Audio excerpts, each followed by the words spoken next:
കൊല്ലം ചടയമംഗലം പോരയിടത്ത് ബന്ധു പെട്രോൾ ഒഴിച്ച് കത്തിച്ച യുവാവ് മരിച്ചു എന്ന വാർത്ത വരുന്നു. ഇടയ്ക്കോട് കുന്നുംപുറം സ്വദേശി കലേഷാണ് മരിച്ചത്. പ്രതി സനൽ ഇപ്പോൾ റിമാൻഡിലാണ്. കൊല്ലത്തുനിന്ന് അരുൺ രാജ് വിവരങ്ങളുമായി ചേരുകയാണ്. Arun Raj, good morning.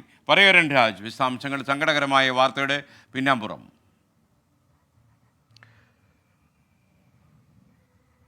SKN very good morning. എന്തായാലും രാവിലെ വരുന്ന വാർത്ത അതീവ ദുഃഖകരമാണ്.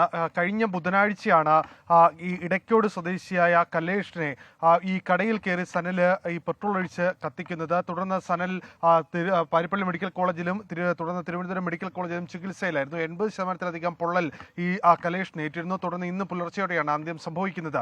ഇതിലെ കാരണമായി പോലീസ് പറയുന്നത് ഇങ്ങനെയാണ്: സനലിന്റെ ഭാര്യയുമായി കലേഷിന് ബന്ധമുണ്ടെന്ന് ആരോപിച്ചാണ് ബന്ധു കൂടിയായ സനൽ ഈ കലേഷിനെ കടയിൽ കയറി ചോദ്യം ചെയ്യുകയും തുടർന്ന് കയ്യിൽ കരുതിയിരുന്ന പെട്രോൾ ഉപയോഗിച്ച് ഈ കലേഷിനെ കത്തിക്കുകയും ചെയ്യുന്നത് എന്നുള്ളതാണ്. വീട്ടിൽ കഴിഞ്ഞ കുറച്ചധികം ദിവസങ്ങളായി പ്രശ്നത്തിലായിരുന്നു. ഇവർ ഒരുമിച്ചായിരുന്നു താമസം. ഇതിനുശേഷമാണ് ഈ ഭാര്യയുമായി ബന്ധമുണ്ട് എന്നാരോപിച്ച് സനൽ കലേഷിനെ വീട്ടിൽ നിന്ന് പറഞ്ഞു വിടുകയും തുടർന്ന് ഈ തർക്കം രൂക്ഷമാവുകയും ഈ കടയിൽ കയറി തീർത്തി കൊല്ലാൻ ശ്രമിക്കുകയുമായിരുന്നു എന്നുള്ളതാണ്. പ്രതിയായ സനൽ ഇപ്പോൾ പോലീസ് കസ്റ്റഡിയിൽ റിമാൻഡിലാണ്.